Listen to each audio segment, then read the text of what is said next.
Hello guys, welcome back to our YouTube channel. In this video, I will demonstrate if you are getting this problem could not validate game ownership if you are running this administrator while launching the film application. Just hit the close to come to back from this game. I will provide best methods of uh, prevent these issues. So don't waste our time. Let's get it started. The steps. The first solution, I go to expose run as FiveM admin. So FiveM admin integrated with system, so you will get this troubleshooting these issues.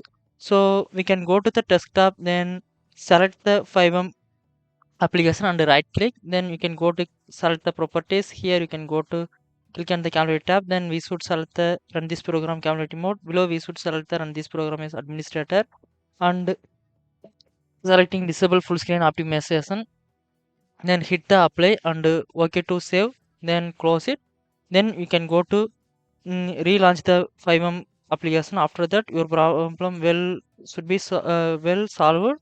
Sometimes if this try to it this problem persist, then we can go to through the next solution. The next solution, disable Windows security. Sometimes Windows security can contribute this issue, so we can go to disable the Windows security. So click to open the Windows security, and we can click on the virus and threat protection. Here you can click on the manage setting. You will see here if this serial type protection is turn it on, we can go to turn it off temporarily.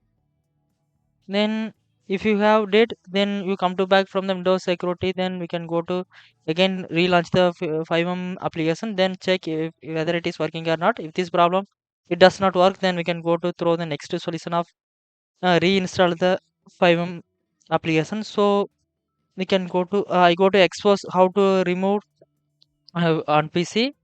So we can go to the Windows search bar and type that control panel. We can click to open. Here you can see uninstall program. Just click on it. Here find if FiveM application. Just select and right click. Click on the uninstall to remove from the control panel. After that, we can go to download that application and install it. Then your problem will be solved. And if you have any doubt, let me know. I will help you. I think these methods all worked for you. And don't forget subscribe. Thank